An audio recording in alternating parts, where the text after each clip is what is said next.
All right, let's start today with an old expression. Old expression.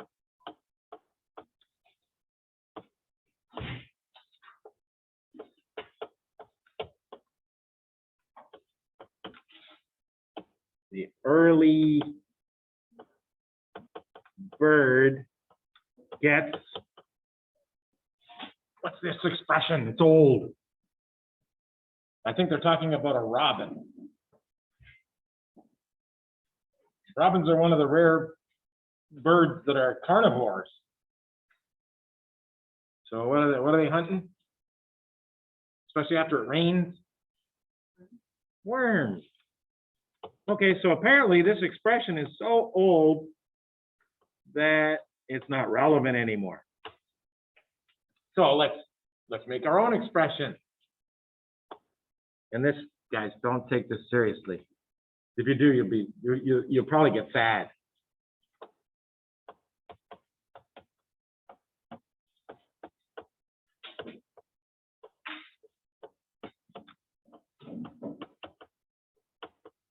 I will not explain this. Okay, there you go. So, why am I bringing this up at this time? Because we're going to learn about transition states for rate determining steps. And what does it mean if that transition state is early? And what does it mean if that transition state is late? And this discussion, you need to be thinking about potential energy as a measure of molecular stability. And remember, in terms of energy, there's only two types of reactions, right? So let's get down to the nuts and bolts here. If we do potential energy diagrams,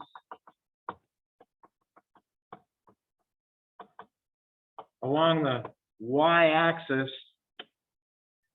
and we do the reaction along the left axis, books call this the reaction coordinate. Oh my goodness, I never liked that.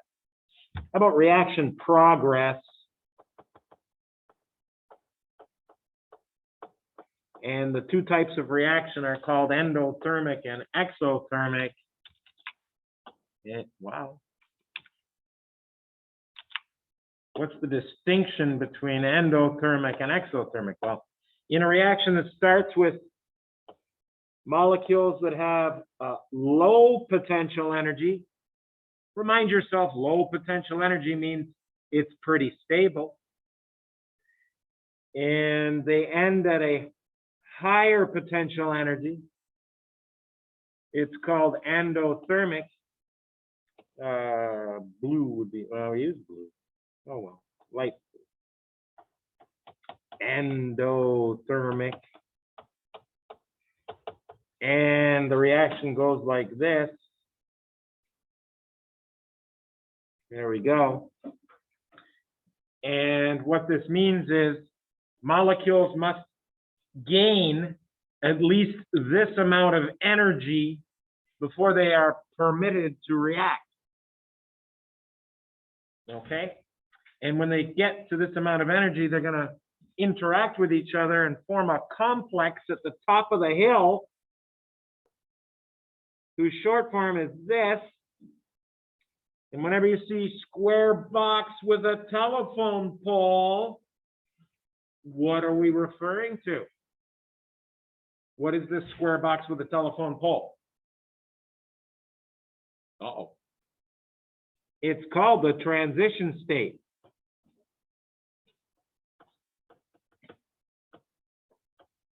It is a species with a very short life. It's in the femtoseconds sometimes, it's that short. That's 10 to the negative 15 seconds. Wow. That's a thousandth of a trillionth. Wow. No, that's a pico. Sorry. It's a thousandth of a trillionth. Femto. Endothermic. So we're going to draw transition states today. They're species that they don't look like the reactants. They don't look like the product. They look like they're in transition. Oh, I like it. It's a good name. Okay. And then we have exothermic reactions, which start at a less stable energy and end at a more stable energy.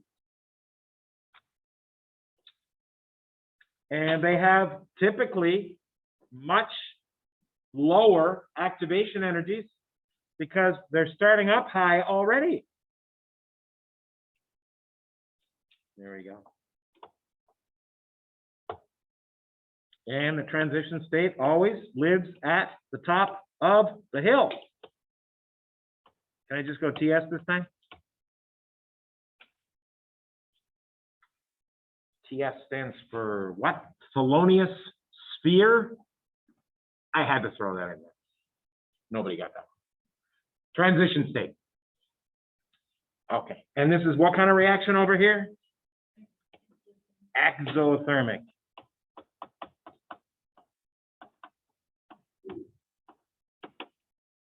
Okay. Now to understand late and early,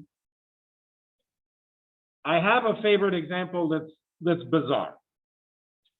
You have to use your imagination. Okay? Because you know we can't see transition states and they don't hang around long enough for us to study them. But we get evidence about what they look like by studying reactions.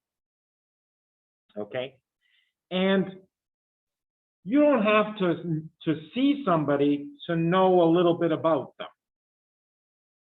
For example, if I'm blind, but and somebody comes into the room, and all I'm asked to know or asked to figure out is that a young person or an old person? And all I have is my hearing. So the door opens.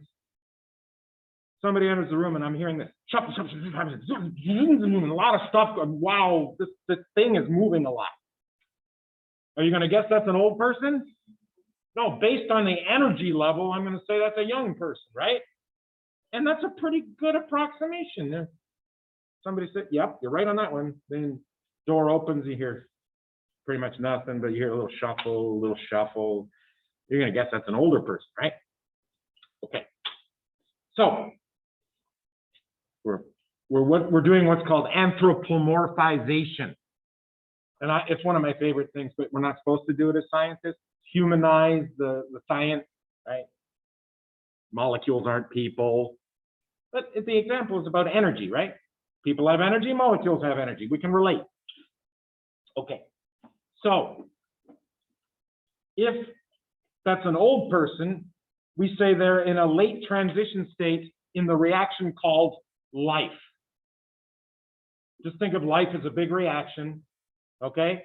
And you guys are still, inshallah, in an early transition state, all of you, right? I'm probably a little past halfway, but you know, maybe I'm only halfway. People are being nice over here, okay? You know, somebody who's 90, or my mom is 85. She's in a late transition state. We can't hide that one, okay? And that says something about, you know, does it look more like the reactants or products? Okay? If you're in a late transition state, the product of life, I don't know how to be nice about this, your dad. Okay? So if you're in a late transition state, you're closer to the end, right? And you're going to look like an older person.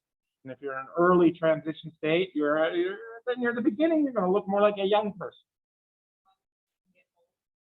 See, that's where the anthropomorphization is dangerous, right? She asked a good question. So molecules can get old?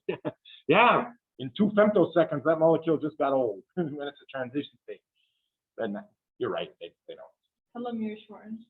Yeah, the telomeres get shortened. She's getting into some biology and lifetime, yeah.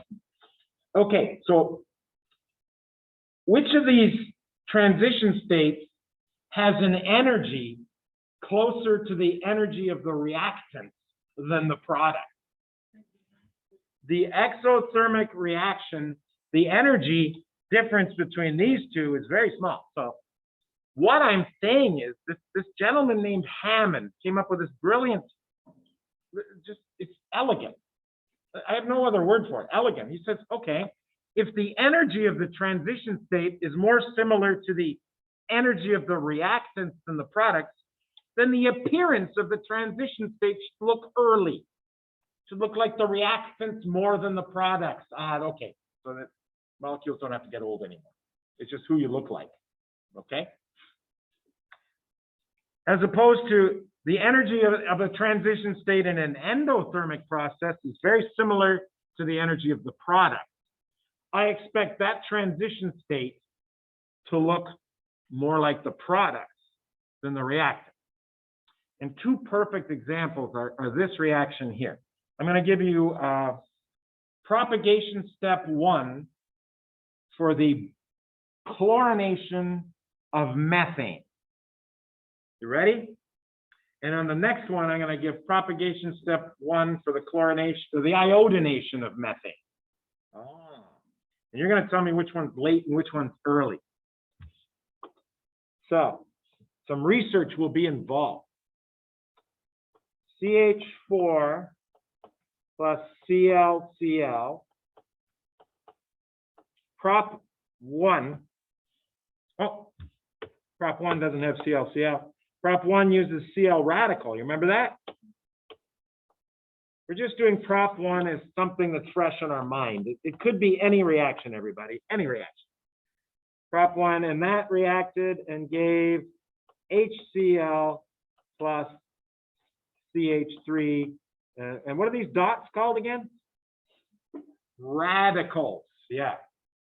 And we need delta H for that, so we can figure out which diagram we're looking at. So I'm going to pause the video. All right, everybody, we're back. What have I done since we left? I went and got the bond association energy table. I put another prop 1 down here too for the iodine version of the same reaction. So they're two different reactions. We're comparing them. So methyl attached to H is the bond I'm breaking. Just to be clear, I'm going to rewrite these to reflect that it was a CH3 that had an H on it both times, and that H is being busted off by I minus or Cl, I dot, Cl dot. I just need to know how much to break this bond, and that's the first entry on the table, right? So breaking endo or exo. Uh-oh.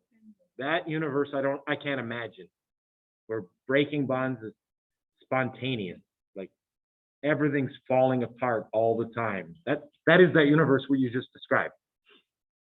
If breaking bonds was exothermic, everything's backwards. There's people that believe, and I don't know if I'm one of them. There's the Big Bang that most people accept, and there's two possible outcomes: the Big Bang and then a return, right? Or the Big Bang and continuous expansion. Don't pretend to know the answer. People, we haven't even figured out gravity yet. We're just going to find out we know less and less and less as we get more and more advanced. I don't know where I'm getting with it, but what am I going on? Oh, breaking bonds is endothermic, because we're not past the halfway point, and probably not, if that's going to be the case, 100 billion, I heard 5 trillion is an estimate by one physicist, 5 trillion years. Then entropy starts going the other direction, and she can start talking about what she was talking about. Wow, what a weird video. How much to break that first bond? There's a number. It's the first number. Here's the one example where it's the real molecule on the table. Don't get used to that. Plus 439 for both cases, right? But you're making a HCl versus an HI. They're both at the very bottom right now. HCl and HI. Making HCl. I need a number and a sign. Negative 431, right? Wow. What about HI? Negative 297. And I realized, you know, in the interest of trying to be a spontaneous instructor and going by the seat of my pants, I have made a critical mistake. Neither one of my reactions is exothermic. Do you agree? Can you forgive your teacher? Can we manipulate things just a little bit to make it exothermic? The first one? I think if I just go with ethyl, mission accomplished, right? I confessed it was a great idea, but it didn't give us what we wanted. I'm gonna try to make it look neater too.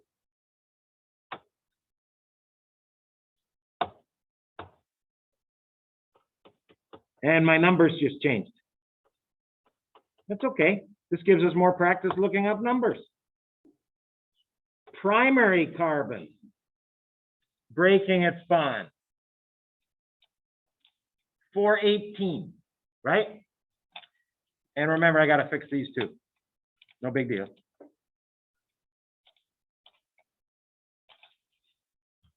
See, I learned something today too. Yes, ma'am. When you do the math. We haven't done the math yet. No, like people, yeah. Like why would you do Which universe are we currently in? endo? Oh, We're in an endo universe? no. We keep getting bigger and bigger. or hotter and hotter. No, we're in a universe where things are held together and they stay held together unless you put in energy.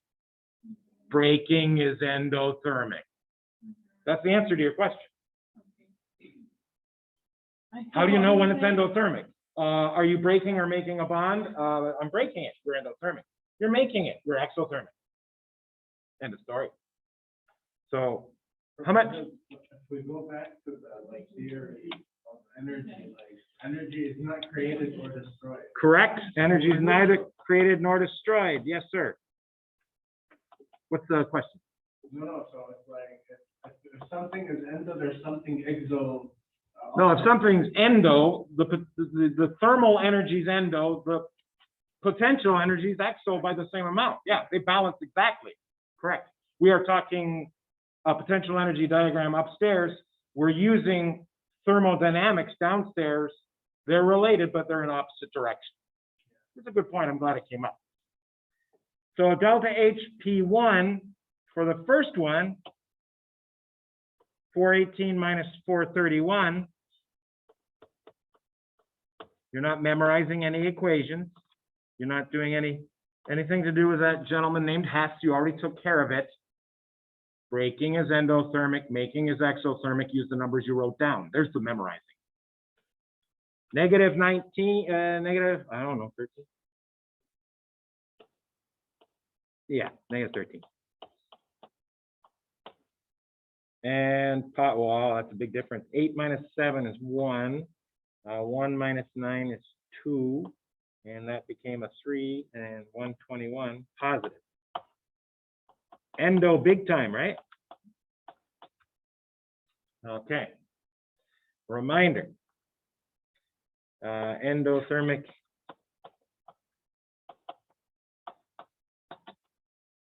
And I don't know why I used blue for exothermic upstairs. I should have used red. Red hot chili peppers. All right. Exothermic.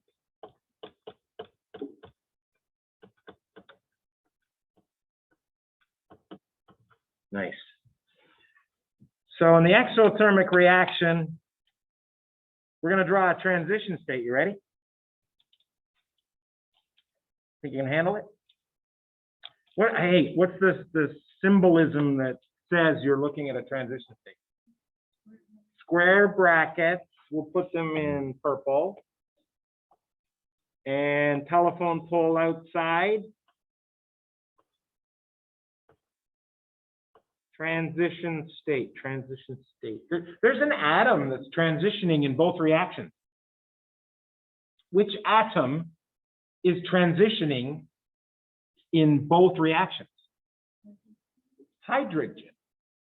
It's transitioning away from the organic molecule towards the halogen. So hydrogen is going to be somewhere in the middle. It's moving between reactants and products. So what I'm going to do is I'm going to draw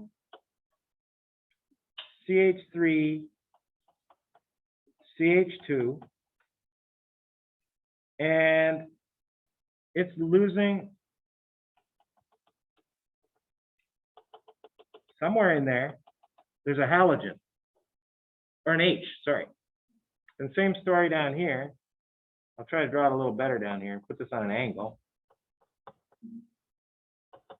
Same story so far. Where is it transitioning to, this H? What atom is it transitioning to? Cl in the top one, iodine on the bottom. Top one's exothermic, right? Got my diagram. Is the energy of this transition state closer to the reactant energy or product energy? Reactant energy means the H will still be close to the carbon because early on, that's where it was. H is the atom that's transitioning. In my first diagram, it's about right here. In my second diagram, it's about right here. Wow. This one's called late. And this one's called the early bird who got the worm. Oh, that's why he did that.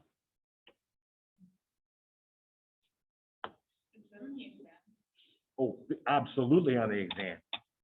Just look at fall 19 when it's asked for on the big page with the A, B, C, D, E, F, G, H. That's where you'll find it. Doesn't this look like ethane with the H hardly moved at all? Doesn't this look like ethane where the H is almost gone? Well, late on, it is gone. There's your ethyl. Early on, the H is close to the carbon. This is pretty good stuff, right? So knowing early and late, just that's straight from endo-exo. And you're having trouble memorizing it? Okay. I'm going to go to the screen and don't watch me, because if you're watching me with my hands, your left and your right are the opposite of my left and my right. But if you're watching the screen, you're going to be okay. Okay, so get it on the screen. I hope this is on your left for reactants screen and products. Which diagram is this? Endo. Okay. Okay. Transition state is above both of these, right? Always. Which hand is it closer to, reactants or products? If it's endo, this is endo right here. Products. So you have your hands like this and you say, how do I know what transition state it is? Well, here's my hands. There's my products. Energy real close to transition state, which is right there. See it? Late. And that was an endo. Okay, start over. Exothermic reaction. You start with the less stable products, reactants, stop. Less stable reactants and more stable. Screen. Got both hands on the screen? Good. All right. Now, transition state's real close to this hand, right? It's just there. Okay? This hand was reactants. Are you calling yourself early or late for an exo reaction? It's exo. Early for exo. Right? Late for endo. Okay. Choose the hand. Any reaction is spontaneous. She asked, exothermic is spontaneous, right? And I said, any reaction is spontaneous as long as delta G is less than 0. A perfect segue into the next video.